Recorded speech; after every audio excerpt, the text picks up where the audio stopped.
Bienvenidos, bienvenidas a Ni la Menor Idea. En el día de hoy vamos a hablar de odios y tensiones que atraviesan a nuestra sociedad. Por eso le damos la bienvenida a Jorge Rojo. ¿Cómo le va, joven? Sergio Colauti. Buenas noches. Y además buenas noches a todos. completa la mesa en esta primera parte Fernanda Juárez, escritora, docente, investigadora. Además, para, ayudarnos a develar un poquito esto de estos odios, estas tensiones, ¿no? que nos atraviesan. Así es. ¿Cómo andamos, Fer? ¿Qué tal? ¿Cómo Bien. va? Bueno. Contenta de estar acá. Bien, ¿por dónde te parece que arranquemos, Sergio? Bueno, la idea, contar un poquito cuál es nuestra idea y la presencia de las invitadas que vamos a tener hoy nos van a ayudar seguramente a profundizar en eso, ¿no? Porque nos preguntábamos en trabajos de producción sobre esas tensiones o esos odios que si uno repasa la historia, se podría decir mundial, pero enfocado en la Argentina, en la experiencia nacional, constantemente esas divisiones que se presentan con un nosotros y un otros, ¿cierto? Bien. El odio siempre es disparado hacia el otro. Si me permitís, yo diría nosotros y ellos. Claro, bueno, el más nosotros, que nosotros como y otros. ellos. Siempre. Y ese ellos siempre cargado de tensión, de furia, de menosprecio. Si uno repasa desde los indios y los gauchos y los inmigrantes pobres y los obreros peronistas y los piqueteros y sigue la lista, parece que cambian de nombres, pero ellos, como dice Jorge, o esa cosa que podríamos tipificar como lo otro, aparece siempre en nuestra experiencia nacional, ¿no? ¿Vos sentís, Fer, que en un momento pones esa división entre nosotros y ellos? ¿Vos te sentís en un nosotros y que hay un ellos para vos? No sé, digamos, si alimentar eso que nos divide tanto. Yo creo que en algún momento los argentinos vamos a tener que pensar, cómo podemos zanjar eso que nos hace un país como siempre empantanado, digamos, y donde hay podemos decir, un retorno constante de esas divisiones que son, básicamente pensar al otro como alguien a aniquilar, ¿no? Yo creo que, eso ha estado en algunos momentos de manera latente en nuestra historia, claro, y en otros momentos de manera explícita. Por ahí todavía no conocemos todo o no somos muy conscientes de todo eso, cómo ha sucedido, pero lo cierto es que nos hemos matado entre unos y otros, y eso, si bien puede ser parte de la historia universal, sí, como decís vos, Sergio, también es cierto que en nuestro país aparece de una manera, contundente, podríamos decirlo así, y recurrente. Bien. Sí, me parece importante aclarar que el disparador de esta temática que estamos abordando hoy fue una publicación que hace Fernanda, y me gustaría que te pudieras explayar sobre la génesis de esa publicación. Al margen de eso, yo te diría que no somos los únicos. Entonces, si uno analiza un poco, por ejemplo, la historia de España, nos vamos a encontrar exactamente con ese mismo enfrentamiento, e incluso hay países en los que esas tensiones son absolutamente insospechadas, como por ejemplo Alemania, que parece que Alemania es la perfección, el orden y todo lo demás. Sin embargo, existe una división entre el norte y el sur que no es tan conocida y sin embargo está cargada de odio. Y ni hablar de Italia. Sí, además, citando a Alemania, un país indudablemente de una tradición educativa y cultural impecable, es el país que protagoniza el caso más atroz del exterminio del otro, exacto, que es el Holocausto. O sea que ya como ejemplo bastaría para convertirlo en universal, ¿no? Sí, totalmente. Bueno, ese artículo que ustedes están mencionando, que fue escrito en clave de ensayo y que tenía como meta ser publicado el 26 de julio, que fue el día que se publicó, que es el día de la muerte, el aniversario de la muerte de Eva Perón.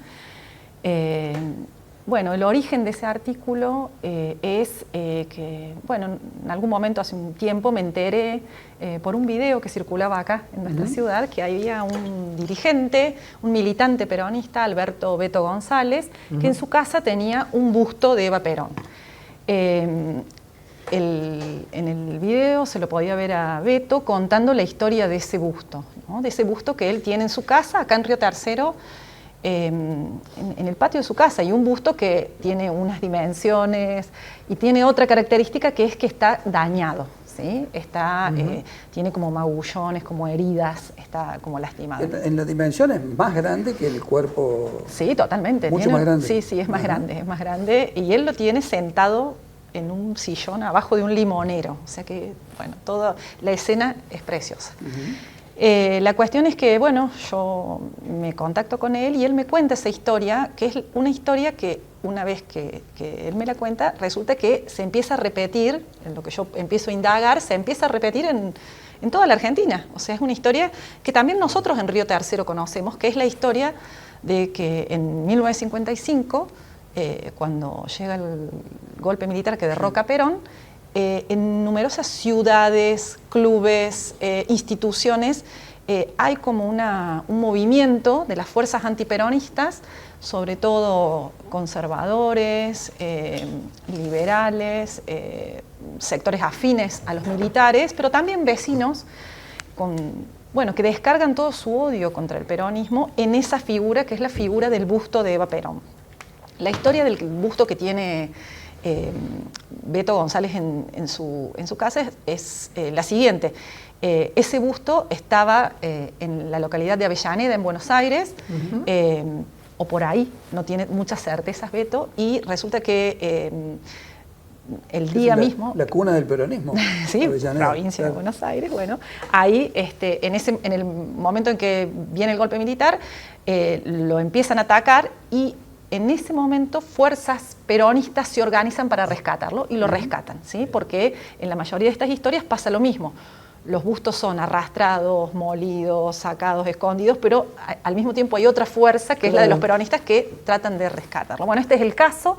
La cuestión es que lo rescatan obreros ferroviarios y deciden, lo esconden lo entierran, claro. ¿Sí? Lo entierran. En un momento deciden sacarlo y deciden enviarlo al interior porque consideran que acá va a estar más protegido que allá en Buenos Aires. Y como eran obreros ferroviarios, la idea era transportarlo en tren hasta alguna localidad donde alguien se comprometiera a tenerlo. Claro. El padre de Beto González era un jefe de la sección Río Tercero, de esta zona, y dice, bueno, mándenlo. La cuestión es que lo embalan, lo desentierran, los peronistas lo embalan, lo ponen como en una caja de encomienda y lo mandan estación por estación. Dura 3 meses el traslado porque lo tenían que hacer a escondidas de los inspectores, de quienes estaban a cargo del ferrocarril en ese momento. Y la cuestión es que así llega ese busto a Río Tercero. Bueno, lo tienen en Río Tercero hasta que en 1976 el busto es exhibido, además en la unidad básica cuando vuelve el peronismo, en el 73, en una unidad básica que había acá en Río Tercero, en la calle Esperanza. Bueno, hasta que finalmente en el 76 este grupo de peronistas dice, va a pasar de nuevo, ¿sí? Un poquito antes del golpe, no justo en el día del golpe, sino unos días antes, lo llevan a Tancacha, a un aljibe, una familia... Buenos lectores de la historia los ahí ya con mucho anticipo, lo llevan, lo esconden, y en ese bajarlo medio a las apuradas, qué sé yo, se le rompe la nariz, se le rompe, bueno. Beto cuenta que incluso ese busto de Eva tiene un balazo en la cabeza, porque en ese lío que pasó en Avellaneda, entre otras cosas, hubo un tiroteo y todo eso. Bueno, que eso da cuenta un poco de cuál fue la situación en ese momento. Hay otras escenas que para mí son importantes, que yo rescato en el artículo, que tienen que ver con lo que pasó en Río Tercero, no con ese busto, sino con otro, que estaba en la esquina de lo que hoy es la calle Libertad, claro, y Uruguay. Ahí había un busto de Eva Perón. Hay que decir, para contextualizar un poquito, que después de la muerte de Eva, empieza a haber como una fiebre de bustos de Eva Perón en en toda la Argentina, digamos. Hay como un culto, digamos, a Eva Perón y eso aparece en todos lados. Bueno, en Río Tercero estaba ese busto, en esa esquina, y esa esquina, además, durante el gobierno peronista, acá estaba de intendente Boreto, en ese momento se decide que la calle, esa calle, la calle, lo que hoy es La Libertad y la Uruguay, para el lado de La Libertad se llame Juan Domingo Perón y para el lado de la Uruguay se llame Eva Perón. Así se llamaron esas calles. Exactamente. Hasta que en el 55, cuando viene el golpe militar, se decide que la calle que se llamaba Juan Domingo Perón pase a llamarse Libertad. Por la Libertadora. Por la Libertadora. ¿Sí? Digamos, eso también pasa en, digamos, los rebautismos, de bautizar nuevamente a los lugares con el nombre de Libertad. Y para el lado de la Uruguay, lo que hoy es, se llama Uruguay. ¿Y por qué se llama Uruguay? Bueno, básicamente en agradecimiento a ese país porque permitió, cuando se produce el bombardeo a la Plaza de Mayo, Uruguay permite que los aviones aterricen, digamos, le da soporte al bombardeo de la Plaza de Mayo. Así que, bueno, hay que saber que nuestras calles llevan esos nombres. Hay una celebración de otro odio.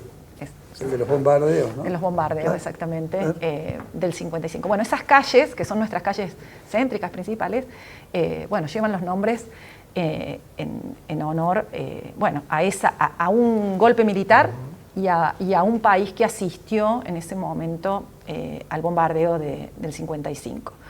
Esos cambios en la toponimia es algo que sucede también, que ha sucedido a lo largo de la historia, pero que también nos dice algo acerca de esto que veníamos diciendo recién, acerca de odios, enfrentamientos, enconos que hacen que algo se renombre, se le ponga, digamos, se le saque el nombre que tenía antes, se vuelva bueno, insistentemente ahí como una manifestación clara en la ciudad de esos enfrentamientos que estábamos mencionando. En esa esquina, en esa intersección había un busto, ese busto fue derribado. Yo no tengo muchas certezas, pero digamos lo que se cuenta es que ahí participó activamente un cura con una moto, que fue como uno de los primeros que enlaza el busto. Después vienen otros vecinos de nuestra ciudad con un Ford A y logran derribarlo y lo arrastran.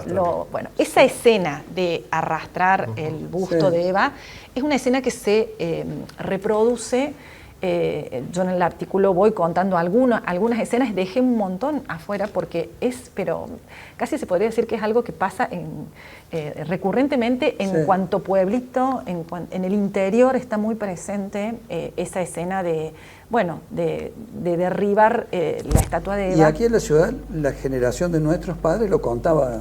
Sí, totalmente. Hay un registro, exactamente. Sobre todo ese arrastrar. Sí, hay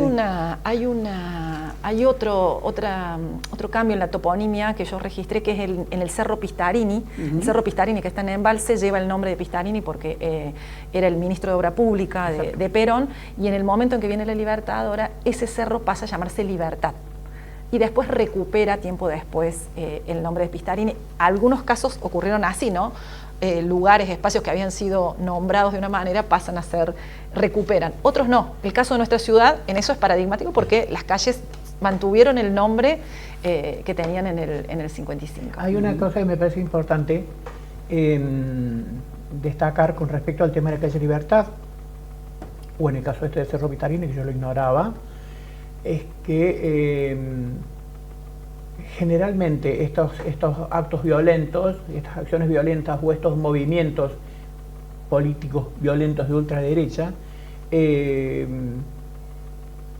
llevan adelante sus acciones en nombre de la libertad. Hoy ocurre. Hoy ocurre. ¿Sí? Se utiliza la palabra libertad, ¿sí?, para avasallar a la población.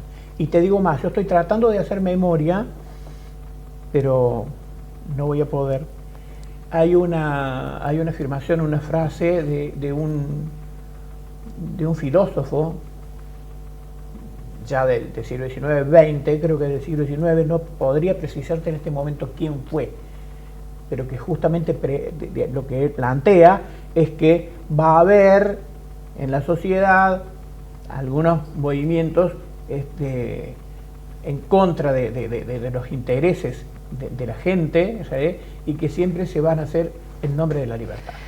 Sí, también lo podemos pensar como una línea, en esto que decíamos sobre cuestiones recurrentes, efectivamente, si pensamos que la Revolución Libertadora se llamó a sí mismo, claro, y que toda, digamos, esa acción del golpe de Estado, un golpe de Estado en nombre de la libertad, digamos, eso hay que pensar lo que es así. A Perón se lo derroca en nombre de, digamos, el lema que lleva adelante la Revolución Libertadora, que así se menciona a sí mismo, es el lema de la libertad o la bandera de la libertad. Podemos pensar que hoy ocurre algo similar y que hay lugares que han sido refundados con el nombre de la libertad. Claro. Pensemos, por ejemplo, el Centro Cultural Néstor Kirchner, ¿sí?, que lleva el nombre de Palacio Libertad. Sí, sí, sí. O sea que, digamos, hay ahí como cosas de la historia que van quedando y que en algún sentido son como napas o capas que vuelven hacia la superficie en algún momento. Pensaba que el odio dispara digamos, la incorporación de palabras a la fuerza, impone, digamos, una palabra como libertad, ¿no? Progreso es otra en el siglo XIX. En nombre del progreso se llevó a cabo la conquista del desierto, ¿cierto? Pero la palabra que abanderaba eso fue progreso. Y después está, en el mismo sentido, pero al revés, la prohibición de decir.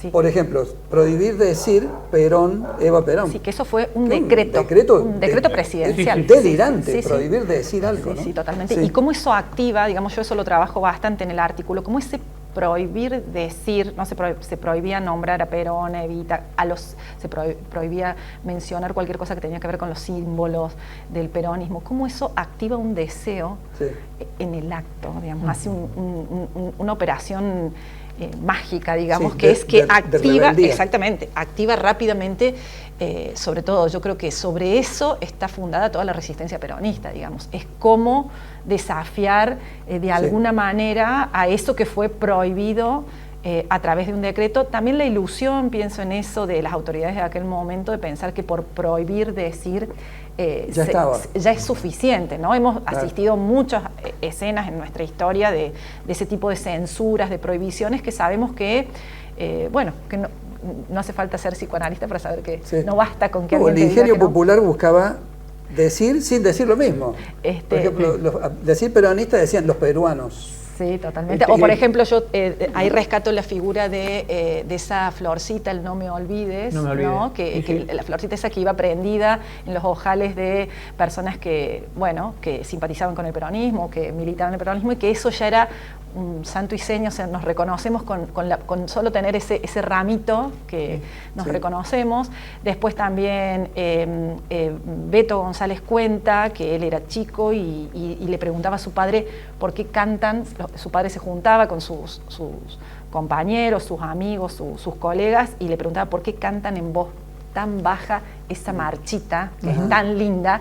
Y bueno, desde niño Beto González escucha que eso se canta pero bajito, ¿no? Claro. Porque decían, no nos pueden escuchar, no se puede decir. Bueno, eso genera, yo pienso en un niño, una curiosidad tremenda, ¿no? Que adultos estén cantando algo que tiene, un sentido medio pegadizo, así, que una especie de himno, que es la marcha peronista, pero que la cantan en voz baja. Eso dispara, digamos, hacia el lugar del deseo también. Yo recuerdo en este momento recuerdo un pasaje de un poema, una canción en definitiva de María Elena Walsh, que dice: ¿te acordás, hermano, qué tiempos aquellos cuando el que te dije salía al balcón?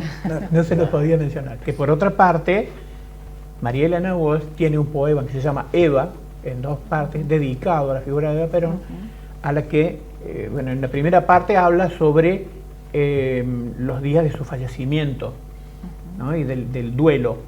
Y en la segunda parte la rescata como un valor de la rebelión femenina, pero con un poder tremendo. Vamos cerrando ahí, así más que cerrando, vamos a ir yendo hacia el tema, ¿no? Vamos a hacer un puente. Nosotros tuvimos un proceso en toda la preparación de esto, y es que yo te voy a decir lo que me pasó a mí personalmente. Muy bien. Yo, a medida que leía tu artículo, me empezaron a venir a la mente las imágenes del derribo de las estatuas de Saddam Hussein, la imagen de Mussolini colgado de los pies, golpeado e insultado, el derribo de otras estatuas, la destrucción el año pasado del monumento a Osvaldo Bayer en Santa Cruz, ¿cierto? Y todo eso, con lo cual ahí como que fue gestándose en los intercambios entre nosotros esta idea de, bueno, muy bien, todo esto pasó con Eva, pero esto es un signo o un símbolo de muchas otras cosas que nos llevan a esto del odio colectivo. Claro. ¿No? El odio colectivo, yo tengo una tesis que formularé en otro bloque en torno a cuáles son las raíces atávicas de todo eso, pero ahí también yo registré varias cuestiones, si me lo permiten, y la más antigua que tengo es que cuando cae Nerón, la dinastía Flavia, que es la que sigue, lo primero que hace es destruir el monumento gigantesco que se había hecho hacer Nerón en un lugar donde hoy está el Coliseo, que el Coliseo se llama así no por eso, sino por Colosseum, que era el nombre que recibía la estatua de Nerón que estaba allí. ¿Sí? Después, en la Segunda Guerra, durante la ocupación nazi, hay una sistemática destrucción de estatuas de Voltaire, Rousseau, Marat y Víctor Hugo. ¿Sí? En Estados Unidos, particularmente en el estado de Virginia, han sido destruidos los monumentos de Jefferson Davis y Robert Lee, el general Lee, que eran los generales confederados. ¿Sí? Después, estatuas de Leopoldo II de Bélgica, que fue quien hizo un exterminio en el actual Congo. Pensemos que en nuestra infancia se hablaba de el Congo belga, claro, decíamos nosotros, ¿no? Se figuraba así en los mapas y todo eso. La estatua de Cristóbal Colón en Boston, decapitada, que nosotros hemos hablado de la decapitación. Y en 2020 hubo un fenómeno también, pero ahí como que las características son distintas. Pero en 2020 ocurre la muerte de un señor afroamericano a manos de la policía. No voy a recordar ahora cuál era el nombre, pero fue muy trascendente, que tuvo un impacto, pero provocó enormes rebeliones y todo eso. Y fíjense qué interesante que ese fenómeno ocasionó que en Inglaterra, ¿sí?, particularmente en Manchester, derribaran y tiraran al mar una estatua de Edward Colston, que era un tipo que había sido un gran benefactor porque fundó escuelas, puso plata para todo el mundo y todo eso, pero toda su fortuna era por el comercio de esclavos. ¿Sí? Y ahí fue digamos, el asesinato de alguien, la muerte de alguien en Estados Unidos termina generando una reacción en Inglaterra atentando contra eso, ¿verdad? Ahí hay una cuestión que me gustaría después abordar en otro bloque, que es la cuestión de la violencia sobre lo simbólico, la violencia sobre el símbolo. Claro. Ahí yo quiero hacer notar algo, y es que en todos estos casos que vos mencionás son estatuas que representan a hombres, ¿no? En el caso de Evita es una mujer, sí, ¿no? Y también hay que decir que la mayoría de estos vecinos que se organizaban eran hombres, ¿no? Hay que pensar qué pasó ahí en ese momento. Podemos pensar, bueno, Perón se va al exilio, bueno, algo ocurre digamos que la figura que es atacada es la figura, no digo que fue el único caso, pero sí había especial atención hacia los bustos de Eva Perón. Bueno, algo nos dice también de qué se estaba jugando ahí. Hay que pensar también qué significa atacar una piedra, digamos, sí, porque digamos, hay algo ahí también acerca digamos, si uno lo saca de contexto, claro, parece una irracionalidad, ¿no? Sí. A mí me gustaría, en todo caso, si querés para cerrar lo que citar una frase que a mí me pareció muy impactante de un ensayista español, también Alfredo González Ruibal, que habla sobre este tema y dice: las estatuas no tienen que ver con la historia, tienen que ver con el poder. Claro. Sí. Buenísimo. Bueno, Sí, así es. Bueno, Bueno, muchas gracias, nos queda para hablar, pero Seguro un que sí, programa seguro que sí. completo. Lo único, Pero ya lo vamos a último, recuperar. sí, preguntarte, sí, lo van a recuperar en, Sí. en los Sí, próximos bloques, preguntarte dónde se puede conseguir para leer este artículo, si está libre disponibilidad. El artículo se llama El enigma argentino, Eva Perón, la esfinge argentina, ese es el título. Está en un blog que se llama Vallaina Mag, que lo pueden buscar con ese título. Es fácil, lo ponen en Google con mi nombre, con Eva Perón y ahí aparece, lo pueden leer y comentarlo. Buenísimo, te esperamos dentro del otro bloque para seguir charlando. Eso Muchas es. gracias. ¿Sí? Bueno, gracias. Volvemos, ahí vamos a una pausa y volvemos.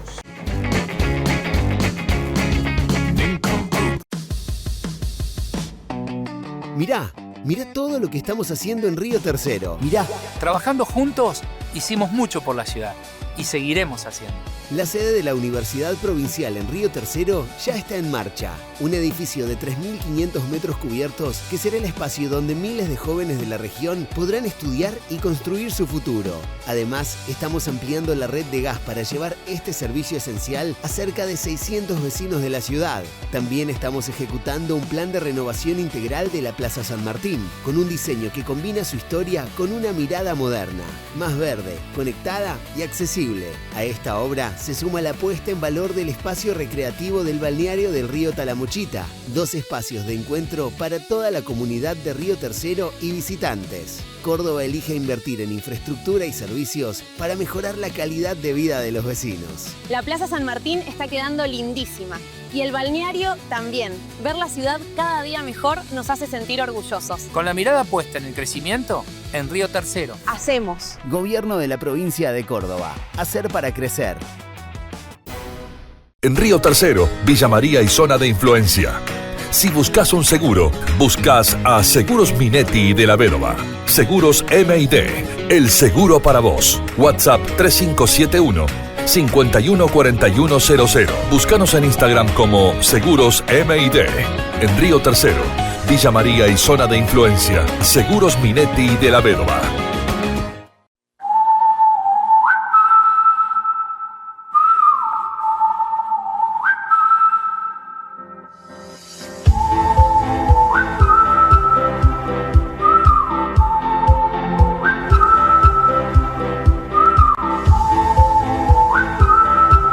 Vos también pone tu carrera en ON. Universidad Blas Pascal. Saber hacer.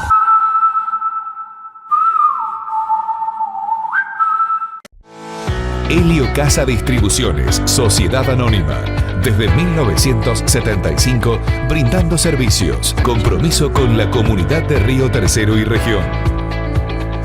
Helio Casa Distribuciones, Sociedad Anónima. Bélice 472, Río Tercero. Justo Abel Cartas 35, Embalse, Córdoba. Estudio Jurídico Doctores Andrea Escudero y Juan Ochea. Derecho Laboral, Civil y Comercial, Familia, Jubilaciones y Pensiones, Sucesiones. Ángel Peñalosa 1372, Planta Alta, frente a Tribunales. Estudio Jurídico Escudero Ochea.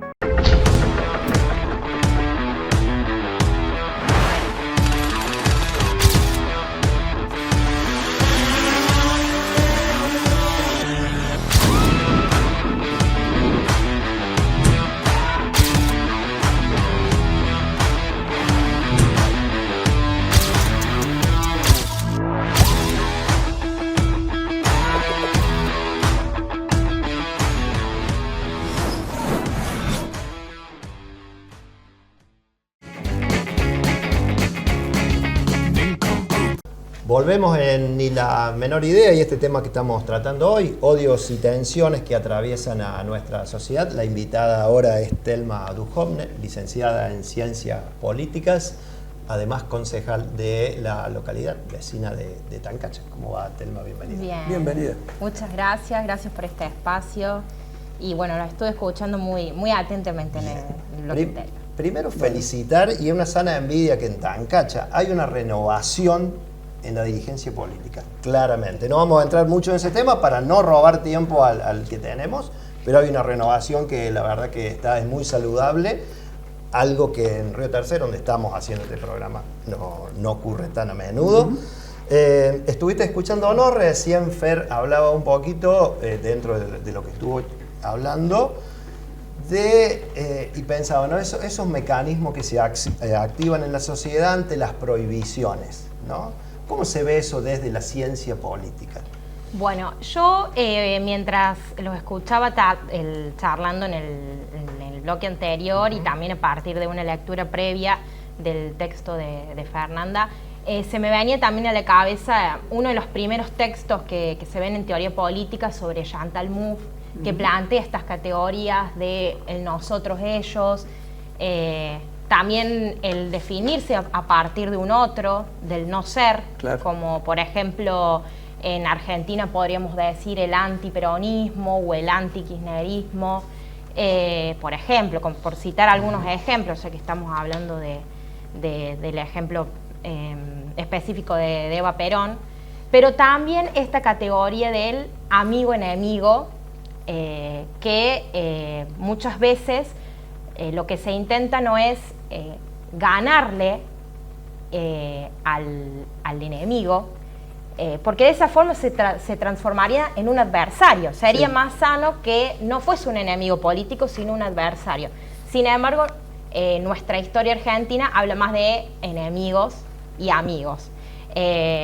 Por ejemplo, se me viene ahora una frase de Perón, por ejemplo, de al enemigo ni justicia, al amigo todo, el enemigo ni justicia. Entonces como que está muy presente esta antítesis de amigo-enemigo. Y al enemigo hay que eliminarlo, no solo en las urnas, es como también esa búsqueda de eliminarlo de toda forma, incluso con la muerte. Pero esto es algo histórico que ha pasado siempre en nuestro país y que viene de... La grieta no es de un tiempo a esta parte, peronismo, antiperonismo, kirchnerismo, no kirchnerismo, es de unitarios federales por dos modelos de país distintos y que se mantienen hasta el día de hoy.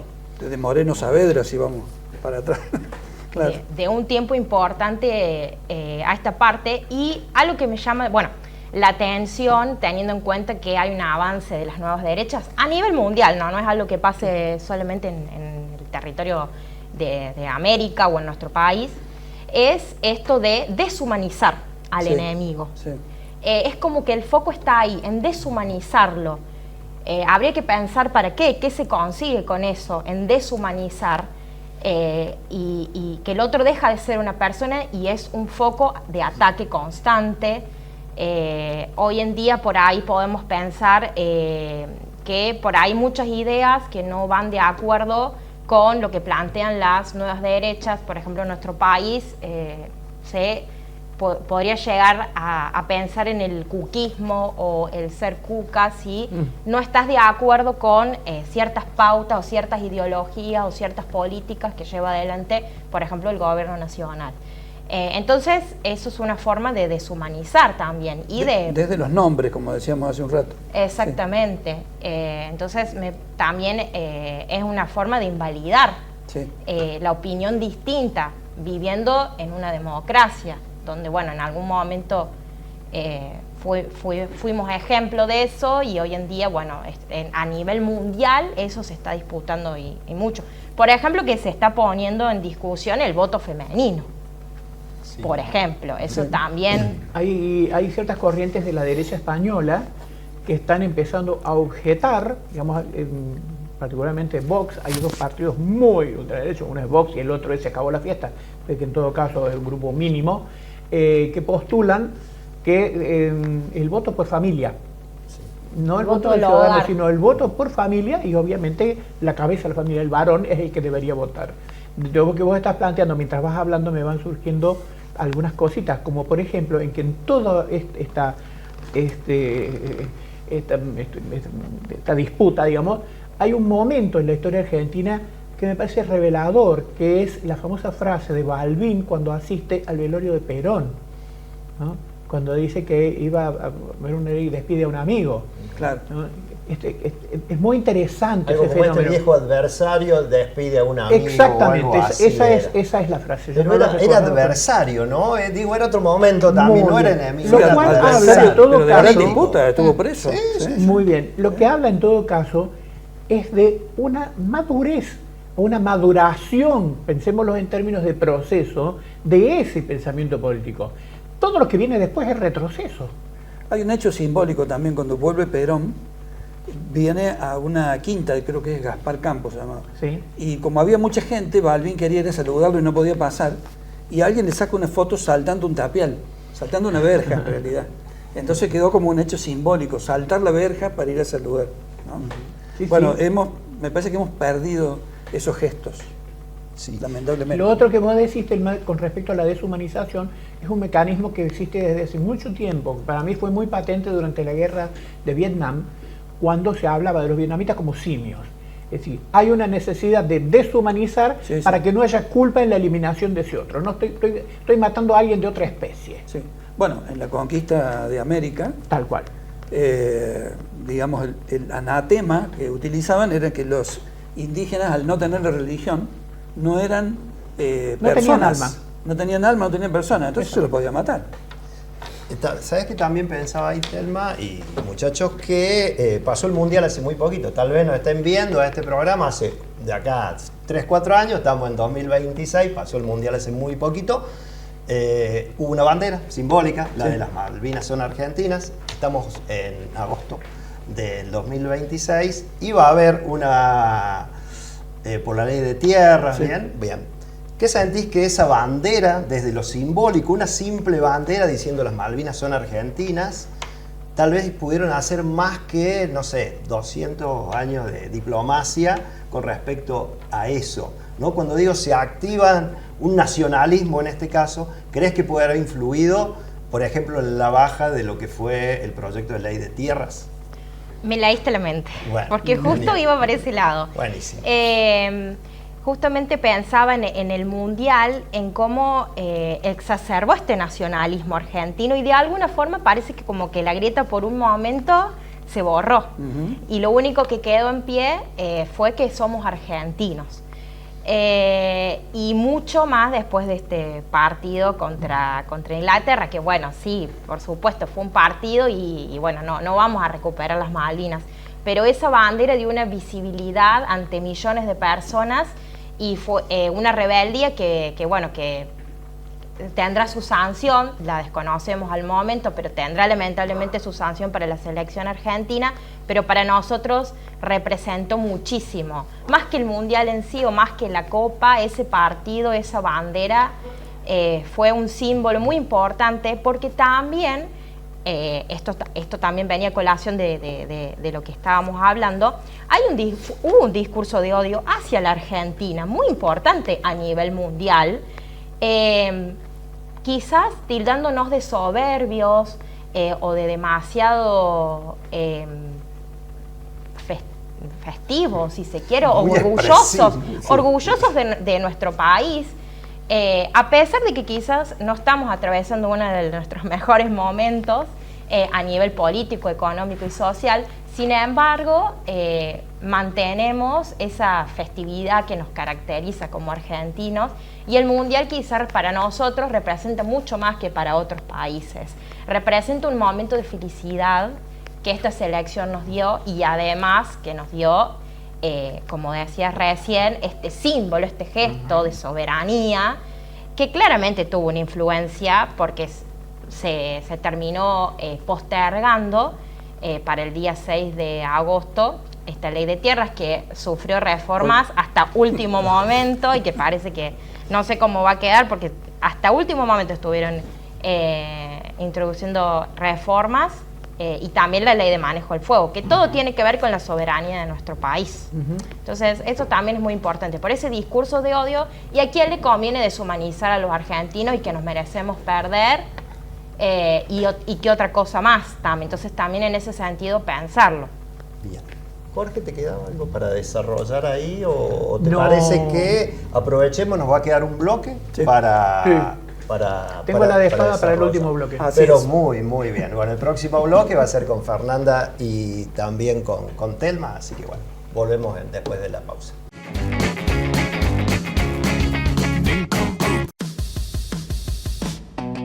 Mirá todo lo que estamos haciendo en Río Tercero. Mirá. Trabajando juntos, hicimos mucho por la ciudad y seguiremos haciendo. La sede de la Universidad Provincial en Río Tercero ya está en marcha. Un edificio de 3.500 metros cubiertos que será el espacio donde miles de jóvenes de la región podrán estudiar y construir su futuro. Además, estamos ampliando la red de gas para llevar este servicio esencial a cerca de 600 vecinos de la ciudad. También estamos ejecutando un plan de renovación integral de la Plaza San Martín, con un diseño que combina su historia con una mirada moderna, más verde, conectada y accesible. A esta obra se suma la puesta en valor del espacio recreativo del balneario del río Talamuchita, 2 espacios de encuentro para toda la comunidad de Río Tercero y visitantes. Córdoba elige invertir en infraestructura y servicios para mejorar la calidad de vida de los vecinos. La Plaza San Martín está quedando lindísima y el balneario también. Ver la ciudad cada día mejor nos hace sentir orgullosos. Con la mirada puesta en el crecimiento, en Río Tercero. Hacemos. Gobierno de la provincia de Córdoba. Hacer para crecer. En Río Tercero, Villa María y zona de influencia. Si buscas un seguro, buscas a Seguros Minetti de la Vedova. Seguros M&D, el seguro para vos. WhatsApp 3571 514100. Búscanos en Instagram como Seguros M&D. En Río Tercero, Villa María y zona de influencia. Seguros Minetti de la Vedova.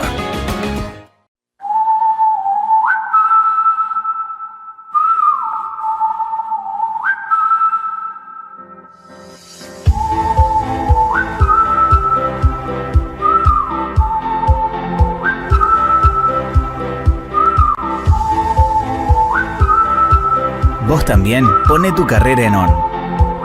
Universidad Blas Pascal. Saber hacer.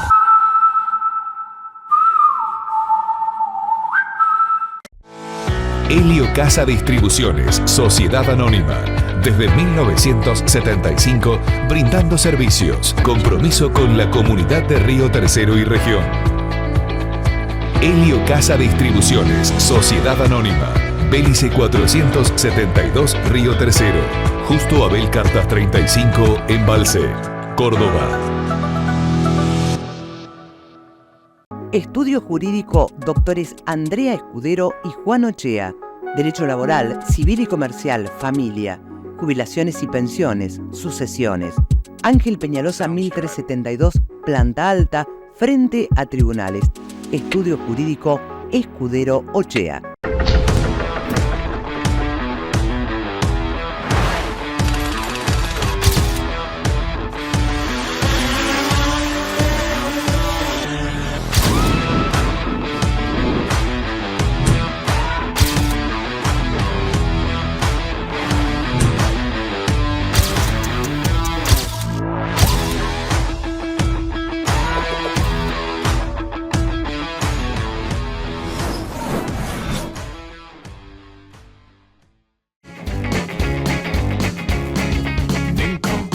Tercer bloque en Ni la menor idea, y en este último bloque trataremos de hacer una síntesis sobre el tema un poco más profundo, para la cual quiero comentar algo. Hemos tenido más de una semana para ir pensando en el tema, en referencias, bibliografías, y en mi caso particular el tema me llevó a ciertas relecturas de textos de antropología, particularmente un texto de James Frazer, que es un antropólogo inglés de fines del siglo XIX, comienzo del siglo XX, y también algunas relecturas de Claude Lévi-Strauss, particularmente 2 libros, El pensamiento salvaje y El totemismo en la actualidad, donde aborda una temática que tiene que ver con esto de particularmente el pensamiento mágico, ¿no? Como el inicio, lo más rudimentario de las creencias del ser humano como base de una escala que culmina con el pensamiento científico.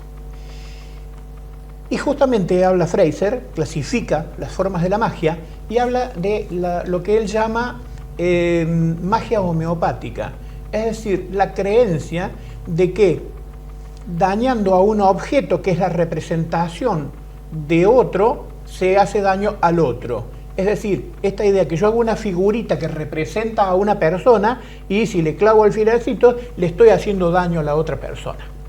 Yo me he planteado si en cierto modo esto que ocurre con esta violencia simbólica, esta violencia contra los monumentos o contra las representaciones de ciertas figuras relevantes, no es un poco un acto de magia. Es decir, si no es una pulsión de lo más rudimentario del ser humano, es decir, un retroceso hacia la absoluta barbarie, hacia la edad de piedra. No sé qué opinan nuestras invitadas. Las has metido en un buen lío. ¿Quién empieza? Yo pensaba, Dale. complementando un poco eso, en las tropas en la historia antigua, ¿no? Cuando invadían algún pueblo y esos pueblos tenían sus monumentos, sus símbolos, sus plazas, ¿cierto? Y los destruían completamente, ¿no? Entonces como creyendo que con eso destruían la civilización. Y por ahí la civilización resurgía de otras maneras. Pero ellos tenían la convicción de que destruyendo los símbolos, como decís vos, destruían a lo que los humanos habían hecho. Si me permitís, le haría un agregadito, sí, que es que a su vez ellos tenían también sus propios símbolos que eran relevantes. Claro. Y entonces lo hemos visto en las águilas romanas, lo hemos visto en toda la simbología del partido nazi, y en muchas otras cuestiones, e incluso yo lo veía esto en el acto de las barras bravas en el fútbol, de pelearse, atacarse entre ellos, y un logro es capturar la bandera del otro, es decir, apoderarse del símbolo del otro. Sí.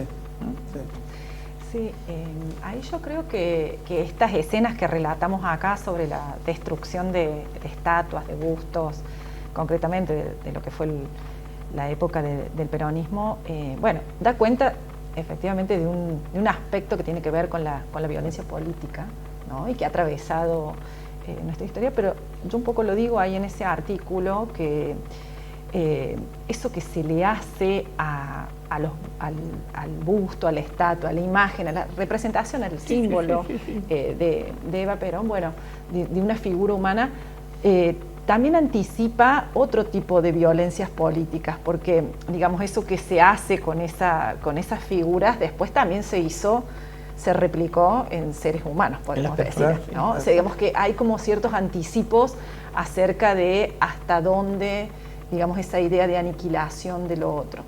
Y otra cuestión que a mí me parece que es importante con respecto a las estatuas es que en ningún momento las estatuas son reemplazadas por otras, ¿no? Es decir, que hay, digamos, las dos fuerzas antagónicas que están en lucha y que se manifiestan en esta escena de derribar una estatua, no es para poner otra representativa, una figura representativa, digamos, del otro sector, que podría ser posible, ¿no? Sí.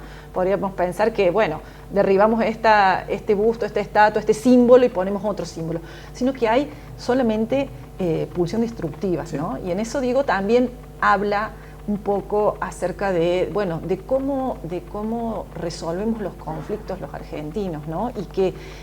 Y nos deja un mensaje también de que esas dos fuerzas, podemos decirlas peronismo y antiperonismo, concretamente en este caso, recién recorríamos federales unitarios, bueno, lo podemos llevar, bueno, pero esas dos fuerzas son dos fuerzas que además están empardadas, digamos, empatadas, digamos, es decir, sí, es tan fuerte el peronismo como el antiperonismo, ¿no? Y ahí hay como un lugar, digamos, de cero, podríamos decir, de donde imposible avanzar, ¿no? Porque son dos fuerzas que llegan, chocan, y es difícil desempatar. Y como digo, no es una fuerza que viene a reemplazar a la otra con otra simbología, con otra propuesta, con otros ídolos, sino que es simplemente una idea de destrucción. Sí. Bueno, algo de eso podemos pensar, digamos, acerca de, bueno, qué nos trae a nuestra Argentina de hoy. Sí. Estoy pensando, mientras vos planteas esto de que no hay un reemplazo, estoy pensando en un caso, quizás haya más, de una restitución, que es que cuando cae el muro de Berlín, cuando se disuelve la Unión Soviética, hay una masiva destrucción de monumentos de Lenin y de Stalin particularmente. Pasado ese primer momento, de ese caos, la crisis, hasta que hay una recuperación con la reorganización de la Federación Rusa, como está constituida actualmente, vemos que hay una restitución de la figura de Lenin. Empiezan a reaparecer, pero de Lenin, no de Stalin, por ejemplo. No, claro. ¿Sí?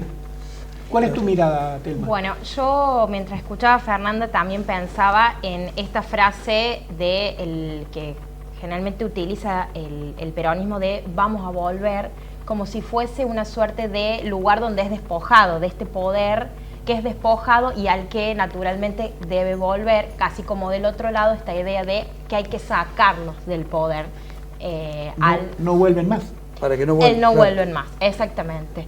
Y también pensaba en este ensañamiento particular, que no es casualidad que sean mujeres, en este caso hablando específicamente de los bustos de Eva Perón, y que se ensañen tanto con estas representaciones simbólicas, pero también podemos hablar de ensañamiento con su cuerpo físico, también, pero no es casualidad, porque se trata de una mujer que de alguna manera ha desafiado el poder establecido, desafiado las normas, y que quizás es una suerte de querer aleccionar a esa mujer que se salió de la norma, que disputó lugares de poder y de lugares de toma de decisión que históricamente le pertenecieron a los hombres. Entonces, también ese ensañamiento me parece que un poco puede venir por ese lado de la violencia política.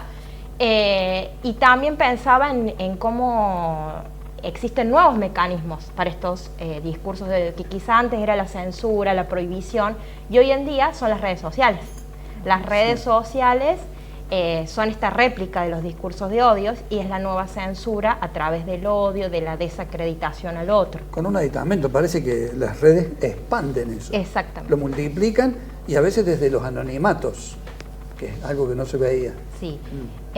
Y pareciera que ahí no hay reglas, no hay normas, no hay leyes. Ahí se puede decir desde el anonimato o desde el no anonimato, pareciera lo que se le cruza a uno por la cabeza. Sí. Y también pensaba, porque yo también soy docente y doy historia, en la importancia de los símbolos materiales para nuestra civilización, para nuestra especie, sobre todo teniendo en cuenta que somos una civilización que durante mucho tiempo la escritura no existió, y todo lo que tenemos, por ejemplo, de la prehistoria, que es lo que yo hago foco con mis alumnitos, son todos los restos materiales, o sea, lo simbólico, lo que podemos rescatar de nuestra civilización y también de nuestra propia evolución como especie humana, es lo material, es lo simbólico. Entonces también por ese lado puede radicar esta importancia que le damos a lo simbólico, el asignarle este valor, estas representaciones, este simbólico, haciendo alusión al pensamiento mágico. Esto que vos traes me hace recordar, lo que tiene interesante este programa es que arrancamos sin saber para dónde vamos y a medida que vamos hablando nos vamos retroalimentando. Viene a mi mente la pregunta que le hacen a Margaret Mead, fabulosa antropóloga del siglo XX, le preguntaron qué signo, qué elemento veía ella como comienzo de la civilización. Y bueno, uno esperaría que dijera, no sé, la escritura, lo que fuera. Sí. Y ella dice, un hueso soldado. Porque eso significa que alguien se quebró un hueso y hubo toda una comunidad que lo contuvo, cuando en realidad cualquier otra especie, ese individuo que sufre una fractura, está muerto. Claro. Entonces, encontrar un hueso que tiene una fractura que ha sido soldada, ese es el signo del comienzo de la civilización. Sí.